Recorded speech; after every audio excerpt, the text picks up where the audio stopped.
Hello, everybody. We're going to go ahead and get started here in a second. And we're just going to go around and introduce ourselves, and then we're going to jump into questions. I just want to remind you all that this is a webinar style, so we cannot see you. So if you want to drop any of your questions in the chat or the Q&A box, we will go through them as well as the pre-submitted questions. So I will go ahead and introduce myself. My name is Nikki Hernandez, and I'm one of our admission counselors here in the Admission and Financial Aid Office. If you have any questions about applying or not applying, you're all admitted students actually. If you have any questions about coming to UNC Asheville or next steps, then I'm the one to ask. I am also proudly a first generation college graduate and first generation master's student. Finishing off, it's been a fun time. So if you have any questions about what that experience was like, I am happy to share. I'll go ahead and pass it off to Megan. Hi, everyone. My name is Megan Pugh. I use she, her pronouns, and I'm the Dean of Students here at UNC Asheville. I'm also a first-gen student and, like Nikki, a first-gen master's student at one time. I'm done now, you know. But I'm really excited to be here and to talk with you all. Hi, everyone. My name is Abby Genter. I use she, her pronouns, and I work in the Office of Student Transitions and Family Programs. I'm not a first generation graduate. I don't have that experience, but I do a lot of work in our office with non-traditional students. So that includes first generation students. So I'm here to kind of provide some context and give some answers to the events for first generation students and the support that we provide. Yes, Abby is really humble, but she hosts a ton of events on campus for our first generation students. And it has been really awesome to see, such as our first generation Fridays and things like that. You get first generation t-shirts if you're a student here. They have some great stickers too. So if you ever want any stickers, Abby is the one to go to. I actually stole two and they're sitting here on my desk. So all right, we're going to go ahead and jump into the questions. And again, this is a Q&A style, so feel free to just drop your additional questions in the chat for us to answer, whether that's about our experiences, resources on campus, or anything like that as a first generation college student, or just about college in general. It can be about classes, registering for courses, or anything like that as well. So we're going to go ahead and jump into the first question. Do I count if I'm only a second generation college student? My parents only did 2 years at a community college, so I'm second to go to college and first to go to a non-community one. Who would like to answer this question? I can take that. Yes, you absolutely do count. The technical definition for a first generation college student is anyone whose primary supporters did not graduate with a 4-year college degree. So yes, by that definition, this person would, but also at UNCA, I like to say if you could benefit from the support, use it. If you feel like you're not sure, you're like kind of in a gray area, if you want to come to a first generation event, come. Like there is no one's going to turn you away. No one's going to check anything to like make sure you qualify. Come get the support, use the resources. Yeah, but the technical definition is anyone whose primary supporters did not receive a 4-year degree. Absolutely. Megan, do you want to add anything on to that, or are we ready to go on to the next one? All right, perfect. All right, how would my experience as a first generation student differ from that of students who are not first generation? Megan, do you want to kick this one off? Sure. As I mentioned, I am a first-gen student, but I'm not a first-gen student who went to UNC Asheville. So I'm speaking from my personal experience. I would say for me, it really was a transition, not having anyone who had even gone to a community college or a 2-year institution when I started college back in 2010.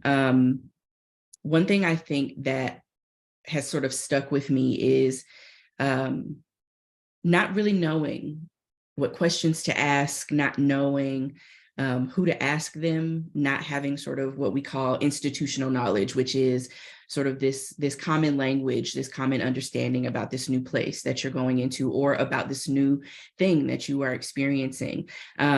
And so part of that, I think, is sort of a universal experience. But I think as a first-gen student, particularly as you all come in with incredible folks like Abby who are doing work specifically to support you all, I think it is still going to be a transition, but there's going to be much more support in place for you all, I think, than what I had when I first started college. So that's great for you. Yeah, absolutely. There's a ton of support. I graduated college 2 years ago, so more recent of a first generation graduate, and it was a very proud time. But I will say my experience, even though it was a little bit more challenging, because like Megan said, I had no idea what questions to even ask or if I should walk around with a first generation t-shirt on or not. And I kind of just went about my day just like any other college student would. So there really wasn't much about being first generation that differed from not being first generation, other than, at times I didn't feel like I had that support. I couldn't go home and ask my parents, what should I do? This class is really giving me challenges. Should I drop this course? Is this going to change my life? Am I going to fail college if I hate chemistry and want to change my minor? What does that even mean? And so I think that's where it differs, is you have to know where your resources are on campus. And I think that's why events like this are super beneficial for you, because you're already getting a head start with understanding that, you can go to Abby, or you can go to honestly any faculty and staff member on this campus, and they can be that support for you and offer you those resources that you might need, or just advice. My door is always open if you just need advice, or if you just need to cry. I have a really comfy couch. Sometimes that just happens. So it is what it is. Abby, do you want to add on about resources around campus or anything like that? Yeah, like I mentioned, I can't really speak to the experience of a first generation college student, but I can speak to some of the resources. Our office, so we also do orientation and family weekend. So within those larger programs, especially as we continue and build our non-traditional student support, we are adding in elements of that. So if you're coming to orientation, any of our June or July programs, and then everyone will be here in August, you'll see some of that. You'll see some opportunities to connect specifically with first generation college students. And then for our families, always offering that kind of connection. We kind of like to be the first stop, especially for family members who might not be sure like what office to contact with the question. We are the family support office. So call us and we will get you an answer. We will connect you with who you need to be connected with. Yeah. Awesome. All right. So what to do about financial hardships while you're in school? Megan, do you want to answer this one? Sure. So many of you will be getting financial aid, or, talking with financial aid about those packages and things like that. But what we know is that life happens, right? And sometimes things occur while you are in school that you don't expect. And those things can potentially be things that take you out of school and affect your ability to keep going. So there are a few different financial resources on campus.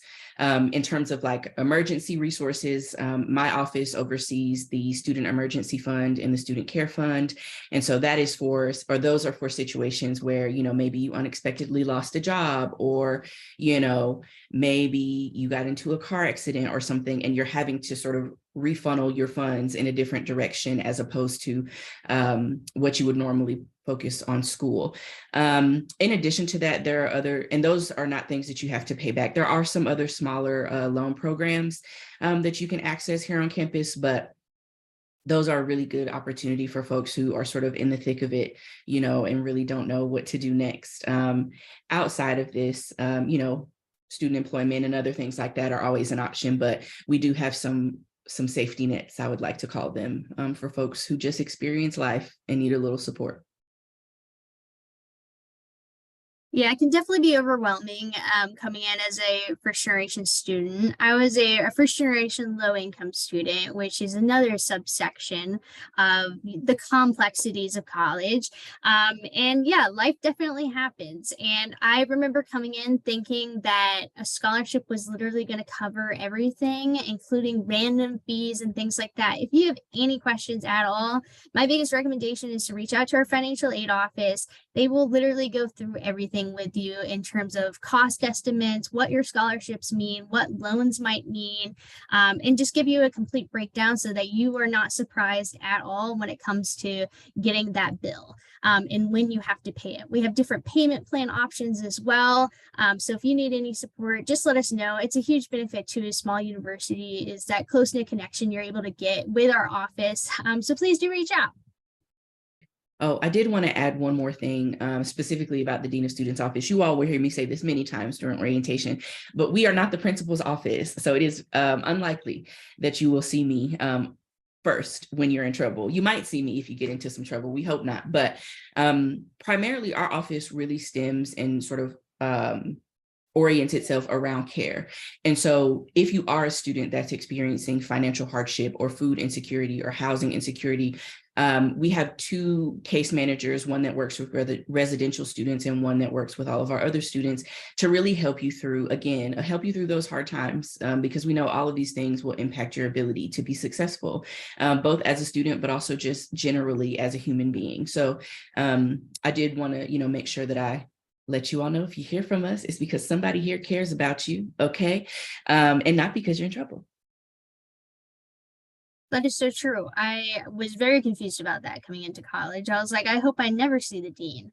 But the dean was super nice at my college, so loved her. So definitely visit the dean of students office. I'm pretty sure you guys have student employment options as well. Is that correct, Megan, for students?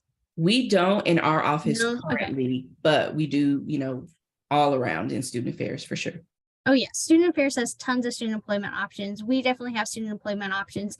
Definitely get a part-time job if you're thinking about it. They work the best with your schedule. I had tons of like front desk jobs while in college that I could just do my homework at. I felt like I was kind of scamming the university because I was just doing my homework sitting at a desk, but it was great. So definitely highly recommend. And just know at the end of the day, you're not alone. There's people around to support you. I think we have some questions in the chat that we'll address before heading back to our pre-submitted questions. Let's take a look. What happens when hard times get to be too much? Has this ever happened to you? And what did you do? Or what happens on campus? Well, I'll start and then I'll let my pals share their perspectives and their experiences. A few things, a lot of things can happen. What you will hear us say during orientation and what your families will hear us say during orientation is part of our job is to reach out, right? Is to extend our hand of support to our students whenever they may need it, right? The other part is for you all to reach back. And the reason that we say that is because there are a lot of things that we have in terms of support. We have what we call our care team, and that's sort of a collection of several of us who work in different offices on campus. So that might be folks in academic success or advising, that might be folks in health and counseling, that might be folks in public safety, obviously our folks in Dean of Students office, residential life, right? So we have all of these folks who regularly come together if there are concern referrals, and that's what we call them when someone just submits a form and says, hey, I'm a little bit worried about this person. Do you mind checking in? And so we hope to get to you before hard times become too much. And we hope that there will be a sense of trust for you to reach out to us if you are having a hard time. But the reality is sometimes a hard time is too hard, and what our prerogative is in the Dean of Students office is, obviously we want to retain you all. We want you to stay as students at UNC Asheville. But what we also know is sometimes that's not the best option at this particular time, right? But we never make decisions for our students. We always work with our students as well as their families if they want to involve them in figuring out what is the next best step, right? Is it going to health and counseling and getting into that regimen and staying for the semester? Is it moving residence halls into another area that makes you feel more comfortable to live and to be? Is it thinking about taking the rest of the semester off and returning in the summer or in the fall or in the spring? Or is it something longer, right? We always want you all to feel empowered to make whatever decision feels best for you. And we will connect you with all the resources on campus to be able to do that, both as informed as possible, but also as smoothly as possible. I hope that answers your question, Rose. Yeah, I think kind of going off of what Megan was saying, one of the benefits of a small college like UNC Asheville is that hopefully it won't get to that point because you have so many people who care about you and you are seen. It's a small campus. There's not a lot of people walking around. So we see you, you're connected in organizations, at work, in class. So whether it's a faculty member, a friend, a staff member, an RA, someone will catch it and reach out. And you, like Megan said, don't be afraid if a staff member reaches out. It's just because we care. It's not because you're in trouble. And take that help. It really, like Megan said, it takes you getting the reach out and then taking advantage of that, so that you don't get to that point. Yeah, absolutely. I just want to echo everything they just said.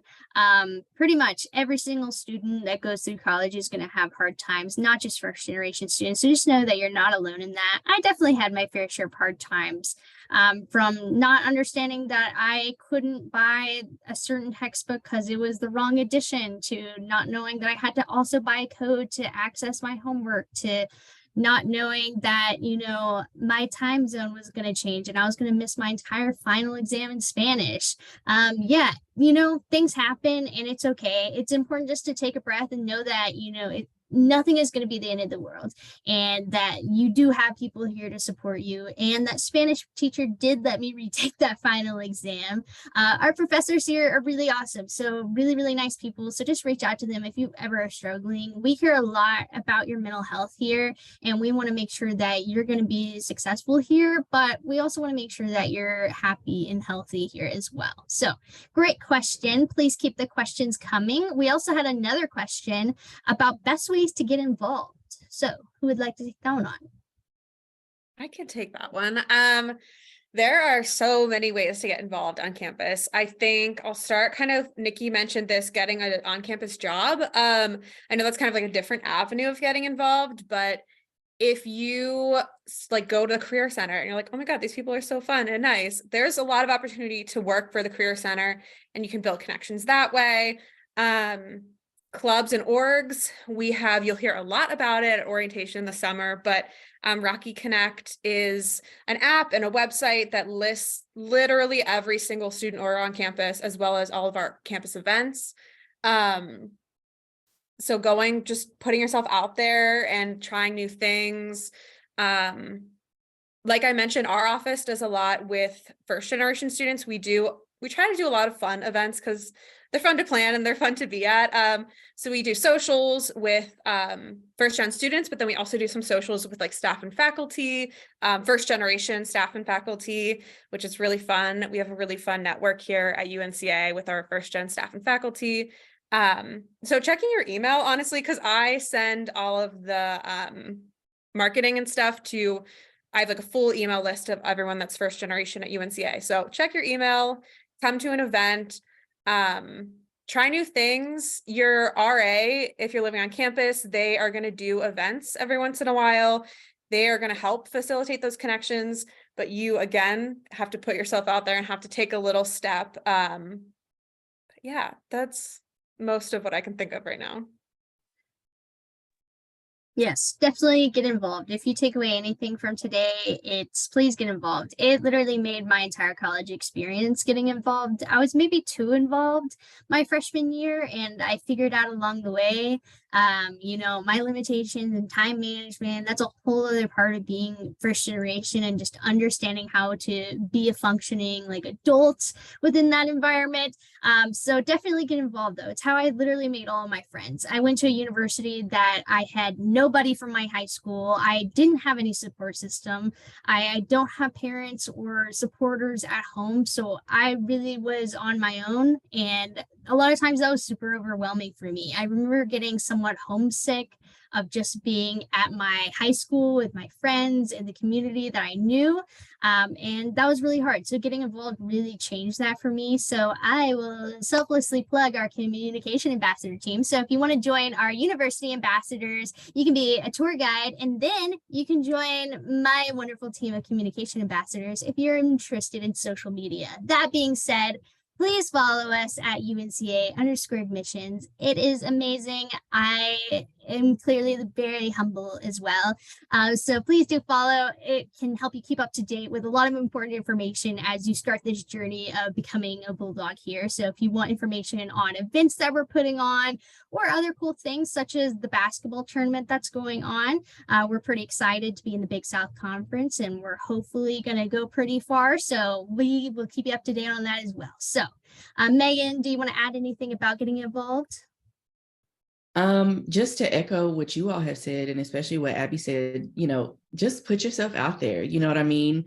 If there's something you just have like a little kernel of interest in, just go to the meeting, because it doesn't hurt anything to go and not come back. You know what I mean? And that's how you find your people. That's how you find and nourish and build your community here. It's not going to happen if you're in your room all the time. I would love to say that it does. I would also love to be in my house all the time. However, you get back what you put out. You know what I mean? So I would really, really encourage you all to take the courageous step and just try a few things. Absolutely. And also your majors. I know there's probably a lot of stress around choosing your majors and your minors. So how did you go about choosing your major and knowing that was the right path for you? Either of you, to be honest. How do we get in higher education? I'm pretty sure we didn't major in that in undergrad. Luckily, you're coming to a liberal arts institution. So the core of a liberal arts education is that you get to explore, you got to try different things. And that it's okay to fail. Everyone does. And not even fail, but change majors. Like, that is not a failure at all. I would say this is not a hard data fact, but like, I feel like 80% of the people I know switch their major at least once in college. Like, it just happens. I went into undergrad.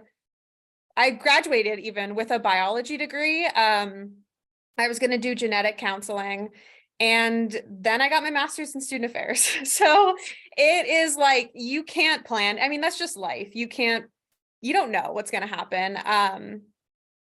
But you just try new things. Don't be afraid to fail. Really explore. I mean, use the time at college to just learn about anything and everything, and learn about yourself, and it'll work out. I know it's scary, and I know it's like it would be nice if there was like a perfect path laid out, but that's kind of the fun of college, is that you get to try a bunch of different things. Yeah, I would say for me as an undergrad, I started college as a pre-nursing major. Like, I was sure, okay, y'all, I can't see y'all, but I'm just, I was like, yes, okay, nursing, this is it. And then I took, some sociology classes, some psych classes, because those were a part of my core as well. And then I ended up having to go home for a year while I was in school because of financial issues. I was able to stay in school at a different university, but that was a disruption for me, and it affected my financial aid. And so I was like, well, what classes can I add to get back to full time so that I can get financial aid? Turns out I loved sociology, and I added it as a minor at that time. And I went back to my original college the year after, and I didn't want to go back as a pre-nursing major. So I'd gotten into nursing school and everything. I was about to start my first semester, and I decided I didn't want to do it. So I changed my major to sociology, and I was very involved. By that time, I was pretty involved as a student in student orgs and, other things like that. And that's how I figured out that I loved higher ed and I wanted to work in student affairs. So, changing your major could lead to, I don't know. It all comes full circle. That is true. Yeah, I am a super stubborn person, I will say. So going into college, I was like, this is my path. I've laid out a 10-year plan, and I'm going to follow this precisely. And I majored in forensics. So I worked with dead bodies for 4 years. I stuck it out. And I was like, yeah, this is what I want to do. I was lying to myself. I did not want to do that. It was my senior year, and I was still in the program doing full-time research. I had job offers in forensics, and I was like, I don't want to do this. I'm a little sad. Honestly, I don't want to continue doing this. Believe it or not, researching dead people does something to your mental health.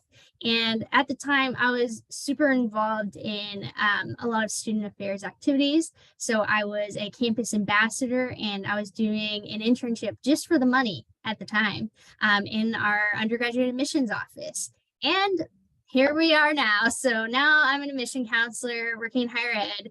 And I will say, I wish if I could give myself a piece of advice, it's just relax. Your undergrad is a time to just really enjoy the college experience and really diversify your own lens. And so just do what you enjoy. Don't force yourself into finishing off a degree saying that you have to finish it off just because this was your original plan. It's totally fine if you change your mind. If you change your major 6 times, it's okay. We will support you. If you change it 6 times, I don't know if you'll graduate in 4 years, but we will support you all the way if you want to change it however many times you want. All right, let's see. I majored in criminal justice. Awesome. Cool. We love criminal justice. All right. Do we have any other questions? What are some cool events at UNC Asheville? Are there any that are different than other schools? Yeah, so a really fun event. We in our office, we were just talking about traditions today, so they're all fresh in my mind. But a really fun event that everyone incoming will participate in August is Rocky Palooza. It's kind of like, I like to call it like a circus fair almost. It's very fun. It happens on the quad. It's just like a celebration, a big welcome. It's very fun. I guess I don't have a lot of details, but it's a really fun event that happens in August, outside, food, yeah, music, a bunch of cool stuff. Our office, like I mentioned, we do first generation college student events. So we do a celebration day every year. That's just filled with like celebrating being here and being a first generation student, and then also connecting with other peers and with staff and faculty. And then we also do a graduation ceremony for our first gen college students, and we ask students to invite their supporters, and that's really nice. And then their supporters get to give them a special first gen graduation cord. So I think those are 2 big like first gen specific events. Yeah. So just so you all have a little bit of my history, I used to work in the Office of Multicultural Affairs, which you may not yet be familiar with, but that office does a lot of really cool programming around, the fancy way we talk about it is student identity development. But basically what that means is, who are you and who are your people? And so there are a lot of sort of welcome events at the beginning of the academic year related to different identities you may have. And feel free to go to any or none or all of them, because we are all multifaceted people. But in addition to that, like, I'll point out one of the things that we did recently. So we had homecoming week. Was that last week, y'all? The time is not. It sounds like time is a fun thing. But one of the fun things. Oh wait, what? Go ahead, Nikki. 2 weeks ago. 2 weeks ago. Okay. But one of the really fun things that happened during homecoming was there was a homecoming dance. And I didn't go, I was sick, but I wanted to go. I had my outfit all together. But that's just one of the things that we have found is really popular with our students in particular, right? Being able to go and socialize and get dressed up and do those types of things with your friends. And so that's not the first one we've had, but I'm hoping that it won't be the last either. So, we try to be as responsive to what students are asking for as possible. There's so much to get involved in. There's so many events that we have on campus. I too love Rocky Palooza. We also have ACE, which is our all campus entertainment or events. Okay, cool. So they host a lot of events on campus for our students. It's ran by students for students. They hosted a lot of fun events this past year. There's things like foam parties, which is pretty cool. A lot of things happen out on our quad, which is where our library is, and just a huge grassy area for our students. So lots of fun things. And of course, homecoming this past year was really, really fun. I can't believe we had a dance, but it looked really cool. I too wasn't there just because I was like, I'm going to let the kids have fun, even though our vice chancellor was like, everybody come. I was like, okay, No. Let's let them have their thing. But it did look really fun. It was at Highland, which is one of our local Asheville breweries, which is pretty cool. So lots of fun things that we have for our students. Feel free to drop any more questions that you guys have in either the chat or the Q&A.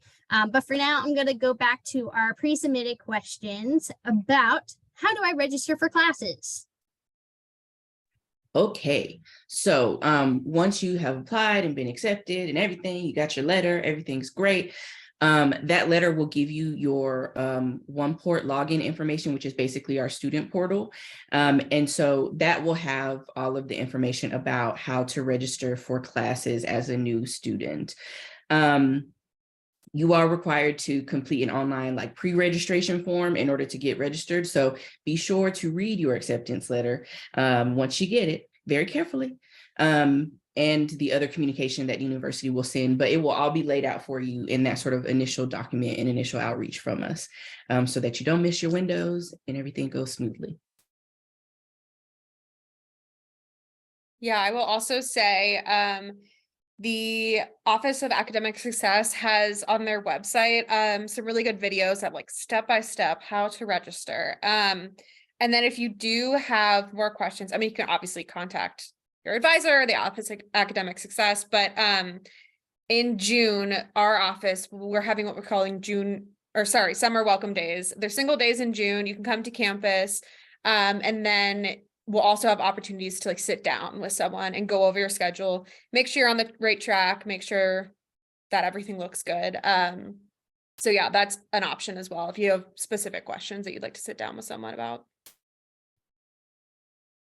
Make sure to read your emails. That is a big tip. And if you're like, wow, I haven't gotten a single email from UNC Asheville, call us. I promised you accidentally put your school email down and you're not checking it. So make sure to call us. We're happy to update your email. Just make sure you're checking it. That is where you are going to get a lot of important information from us in terms of when housing's coming out, in terms of really awesome events such as this or admitted student days. So make sure to check your email. And if all else fails, just contact us. Just give us a call, literally anybody, and we will get you the information. If you want to talk about class registration and things like that, then please let us know. We will get you in touch with advising. So they will talk to you about that. But class registration isn't for a hot minute, so you have some time. Just make sure you're submitting your enrollment form and all that fun stuff, and class registration, it will come after that. So everything is in a flow. So just let us know if you have any questions about the newly admitted student timeline, and we will give you any and all information. So just reach out. Great questions. Moving on, the next question is, who is the advisor I talked to about classes? Okay, so there are two ways to find out who your assigned advisor is in OnePort. So again, OnePort is our student portal. So you can either check your student profile. So if you log into OnePort, on the left-hand side, you'll see a tab that says student records, and then you can click student profile and that'll have your advisor information listed. And then the other way is you can click academic links in that sort of menu there on the left-hand side of your portal, and then click grad plan, and that will also share with you who your advisor. So there are a couple of different ways. Nikki, I don't know if that will be information that they will get like individually as well in terms of stuff coming from you all, but if not, there you go. Perfect. Yeah, so we have a lot of partners across campus that, you know, sometimes you'll get the information twice, whether it's from us or from advising or from housing. You will definitely get the information. We cover all the bases at the very least. We do have a question in the chat. For the fall semester, what are some deadline dates that are coming up? I think I might need some more information on what deadlines you might be referring to. Are you asking about like when are payments due? When do I have to register for classes? All of the above. Whatever information you want to provide, unless someone else wants to tackle this question for every deadline you can think of. All the above, of course. Okay, cool. All right. I'm gonna pull up that information and drop some links in the chat for you. And I can just email you directly because it's quite a bit of information. So I will email you directly after the Q&A today. Perfect. Okay, let's move right along then with other questions we might have. So it looks like that is all the pre-submitted questions that we have right now. So I want to go around and ask a few more questions that we have thought about. So the next question is going to be, what was the most difficult thing about being a first generation student? Or in terms of Abby, what do you think students struggled the most with here?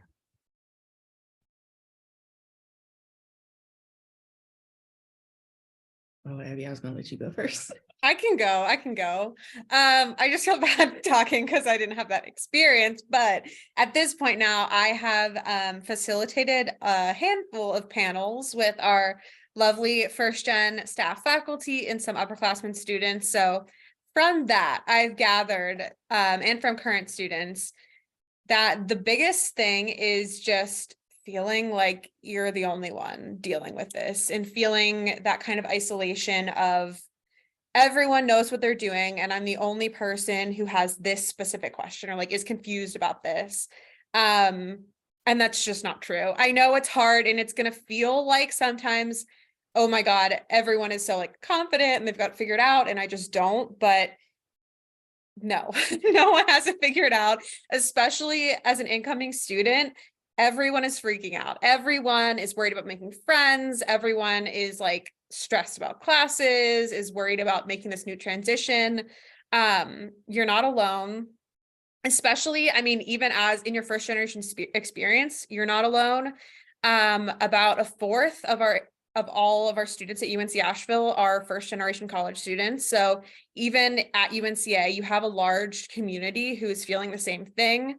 We do our best to connect you with other peers so you can share that experience, but also once I stop talking, I'll put a link in the chat for our first generation staff and faculty website, where they are all staff and faculty members who have the experience of being a first gen college graduate and have put their contact info out there as a way of like, you can reach out to me if you have any questions.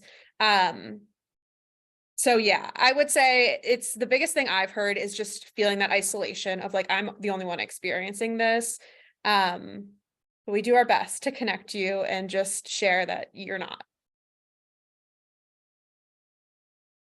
Yeah. I think for me, one of the hardest things that I experienced was just feeling a lot of pressure. And I think a lot of that was probably self-imposed, but you go to college, first one maybe in your immediate family, but also maybe in your extended family, which was the case for me. And then coming from, a different racial, ethnic community than many of my peers, I felt a lot of pressure to like get it right, you know what I mean? And to not have to ask questions and to not have to go through the learning curve of being a college student because, you just want to make your family proud. You want to make yourself proud. And so I think for me, the hardest thing was really finding a way to move through and sort of like get rid of that pressure that I was putting on myself and also set some good boundaries with other folks who were putting pressure on me, all well-intentioned, I'm sure, but like just to say, this is new for all of us. And the only way that I can get through it is with your support. And I don't have all the answers to the questions that you have because I don't know them either, So I think for me, that was probably the most difficult thing to get over or to navigate.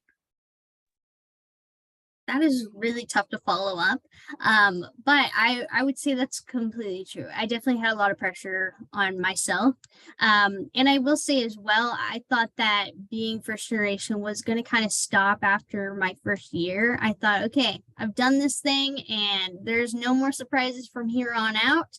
And it just keeps on coming. It does. And you'll hear time and time again, oh, it was overwhelming, it was this or that.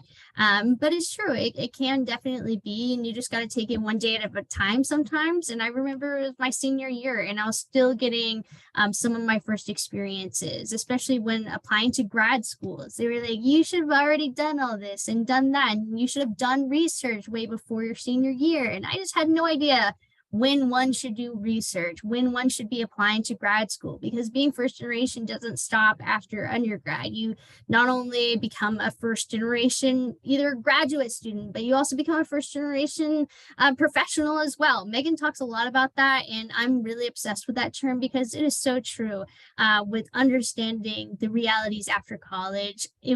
Everything was very structured. I just went to class and everything was fine, but you still face a lot of challenges. And again, just know you're not alone, and it happens to all of us. And a lot of people have had the exact same experiences.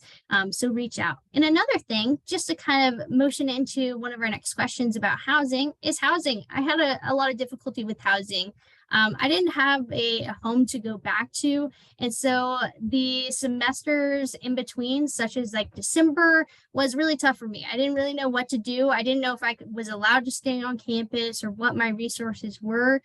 So if you have questions about that, just reach out to us and let us know. And there's also ways where you can get, if you have good scholarships and things like that, you can get a refund as well, and that can also help you pay for rent. And that's what I ended up doing, which I had no idea that was even a possibility, or how scholarships and grants and things like that work. So again, gonna plug our office. Please reach out to financial aid if you have any questions about that at all. But let's talk about housing. That's the end of the question. Let's talk about housing. So whoever wants to kickstart that one. There's a lot of different places to start, with housing. We are in a little over 1/3 of our student population, probably closer to half of our student population now is residential, which means they live on campus, whether they are first year students or not. And, Abby mentioned this earlier. You all are, if you live on campus, you all have a really great opportunity to engage with your RAs, and that's your resident assistants. And those are students that are employed to really help you build a sense of community and connection here, whether that's in the residence hall or that's generally out in the community. They will also probably, I believe still, yes, they will also be going to certain events with you all if you're interested, right? So I want you all to think about your residence hall as your home, because you're going to be here. Hopefully you'll be here for a while. And it's a really lonely thing to go somewhere and never really get a sense of place or a sense of belonging or a sense of comfort in the place that you live, right? I know it's really easy to go home on the weekends, or for some of us, it was easy to go home on the weekends and those types of things. But the more that you lean into and invest in sort of, again, leaning into your campus home being your home if you are living on campus, it really does change the experience. But are there specific questions about housing? Yes, there are. So I think, Abby, you might be a good person to answer the next one about summer welcome days. Are those good times to meet roommates, and how do I get one if I don't know anyone? Yeah, so our summer welcome days, like I mentioned, are happening in June. That's a great opportunity if you don't know anyone, if you're worried about finding a roommate, to meet people. You'll be in a small group of students facilitated by a student leader who will kind of help to build those connections. You'll do lots of fun icebreakers and meeting new people. So those are great days to meet people. There are also, lots of other options like social media and stuff like that. My piece of advice that I always give is that no matter what, no matter any of the fail safes you try to put in to finding the perfect roommate, you never know. It is just, things happen. You could be rooming with your best friend in the whole world, and you get a month in and you're so sick of them and you want to switch rooms. You never know. There's no perfect way to find a roommate. I went completely random when I was an incoming student in undergrad. Loved it. Best experience ever. Did not know anything about this person, and we became friends. They were perfect. You just never know. And I will say that our housing staff is amazing. They want to help you. They want your experience to be good. And they have experience in any housing crisis under the sun, and will help. So even if you get here and you get with your roommate and you decide that it's terrible and you want to switch rooms, housing will work with you to figure it out. So I know finding a roommate is stressful and you want to try to find like the perfect person, but things happen kind of no matter what, who you find or how perfect you think it might be. Things definitely happen. I too went completely random. So there's lots of different ways for you to get roommates. Like Abby mentioned, we do have social media. We have a UNCA 2027 page. So if you want to join that, that's not just for the class of 2027. That's just an easy username. So if you are a transfer student, gonna graduate early because you're an early college student, gonna graduate later, that page is for you. It's for you to post your bio, post a little bit about you, meet some of the current Bulldogs that we have, and all of them are verified students, and it is a private account completely ran by the Office of Admission and Financial Aid. So please do join it. All you have to do is fill out a form in the bio that verifies your acceptance to UNC Asheville. So definitely fill that out. To move on to another question from David. So you are planning to attend the Admitted Student Day in March. Awesome. We love that. Sign up for Admitted Student Days if you haven't already. So we have Admitted Student Experiences on Mondays. So feel free to register for one of those if you're interested. If not, we have some Admitted Student Days on Saturdays as well. So feel free to register for those. But the question is about financial aid options. You are able to talk with financial aid. Our financial aid counselors will be at Admitted Student Days. So feel free to just let us know when you get there, and we have separate rooms for you to sit back and talk with our financial aid counselors about any and all questions that you might have. Great questions, and thank you all for the links. We just linked our campus events as well if anyone wants to register for any more events. Another question is there a chance to have days off of class, or is it just dependent on the class options? Great question. Perfect question. I love it. So there will certainly be days, obviously, like in our calendar where students don't go to class, and those are likely going to be like, federal holidays and things like that. But every class has a different attendance policy. And so when you go to your first class or, your first week of class, your professors will talk to you about the syllabus for each class, and that syllabus will explain, this is what our attendance policy is. So if it's, you can miss 20% or no more than 20% of the class. I'm not going to do the math for you all, but because I don't know how, but that would be, that's how many classes you can miss unexcused. But one thing I share with incoming students very often is like, even I wake up some days and I look at my alarm clock going off at a time I won't disclose because it's later than what it should be. And I just roll back over what I used to when I was in college. Like, oh no, I'm not feeling it today. Sometimes that happens, right? Obviously, we want you to go to class. We encourage you to go to class and be communicative with your faculty, if you're having a hard time. But also, sometimes there are just days. And so when you are looking at those attendance policies, I encourage you to save those days for when you really need them. Because if you use them all up in the first 6 weeks, that's not going to be good, because then you won't have any more left. And those absences can impact your academic grade in that class. So yes, and yes. Yeah, that's a great way to answer that question. I will say as well, in my experience, I was in class a lot less than I was in high school. It's not like it is in high school. You have Monday, Wednesday, Friday classes or Tuesday, Thursday classes, just dependent on the class. And so for me, a lot of times after freshman year, of course, I hated having 8 a.m.s. I was not about it. Everyone knows who works with me that I need some coffee before I'm going to be chatting you up in the morning times. And so I was not about 8 a.m. courses. And so you do have the option to choose kind of what you want your schedule to look like. I stacked my Tuesday, Thursdays all the way until 5 p.m. And I was off a lot of Mondays and Fridays. Was I also working several different jobs and taking up that time doing that? Absolutely. But it was nice getting outside of class. And always my biggest recommendation is setting aside one day for your mental health. I always set aside Fridays to not schedule myself for work if possible. They always tried, but I was like, this is my mental health day. I need to not do anything, not work on my homework. And I would sit in my apartment and watch Netflix or take a bath, whatever I needed to really get me back in the headspace and recharge for the next week. So I would highly recommend that. It is a lot different from high school, and I enjoyed the scheduling a lot more. And you have a lot more autonomy over your schedule, which is nice. But yeah, the attendance policies, definitely read the syllabus. You gotta read the syllabus, and go into class will get you a long way. Trust me. And also do the readings. That's another random piece of advice. Do the readings. I had an entire sociology class where I this is not good advice, did not do the readings. And it was the day before the final, and I stayed up until 3 a.m. doing all the readings. Needless to say, I did not do well on that final. So take my advice and do the readings. All right.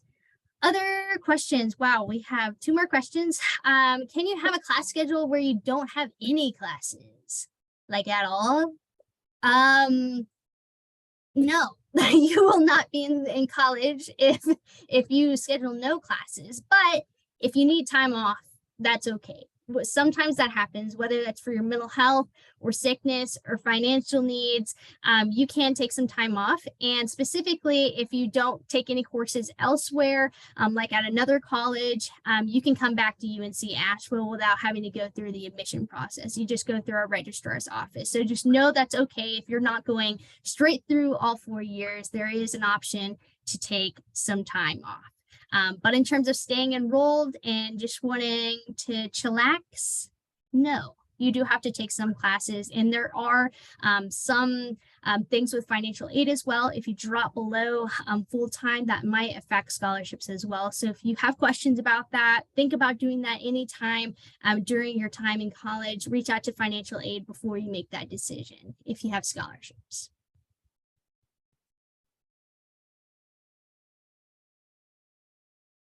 All right. And the last question is, what is the coolest organization you were involved in? And is it at UNCA? Oh, that's a great question.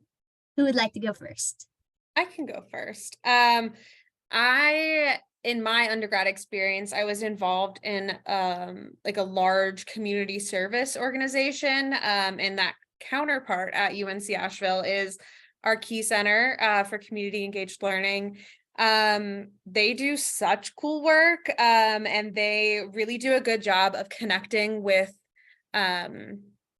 community organizations and like getting students into the community, learning about Asheville and the history of Asheville, and just I like the really like hands-on kind of dirty projects. So getting in like gardening, local community gardens, it's really fun. And like, yeah, they do such cool work, and I've learned so much from the Key Center. So big fan of the Key Center.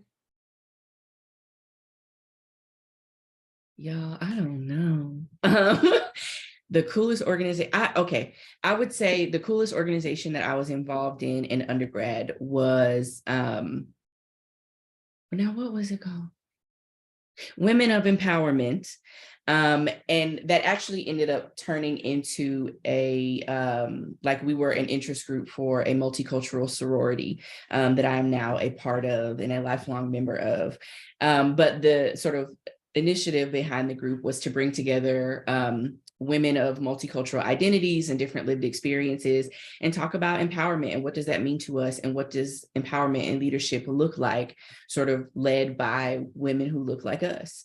And so again, that sort of transitioned into an interest group for a multicultural sorority called Sigma Lambda Gamma National Sorority Incorporated, which does not exist here at UNC Asheville. However, there are other fraternity and sorority options for folks who might be interested in participating in those types of activities.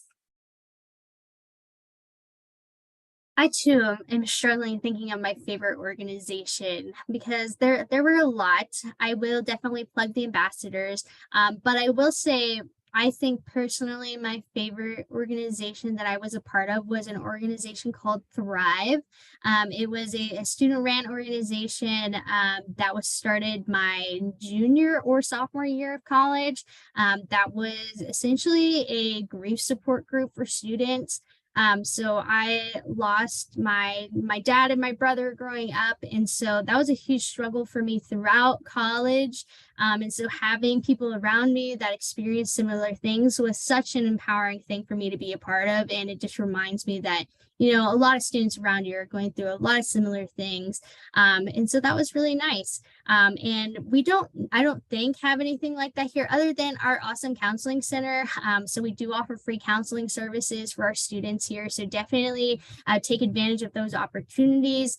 And I will say for sure, overall, my favorite organization was being a part of my ambassador program. It honestly changed my life being a part of that program. I have friends to this day that are in that program, and I cried on my last tour ever.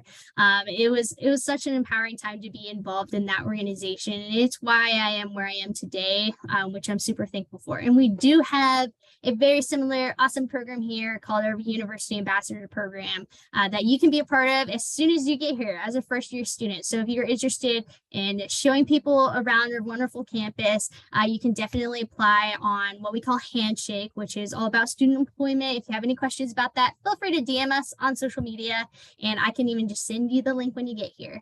So definitely apply to be an ambassador because it's awesome, and you get paid, and we might be getting a golf cart. Who would have thought? And you get free stuff like shirts, which is pretty cool. So all right, so that was the last question. So this has been a really fun and interactive time. So if you guys have any additional questions, feel free to send us information via email or social media, and we're happy to send you guys any additional information that you might want.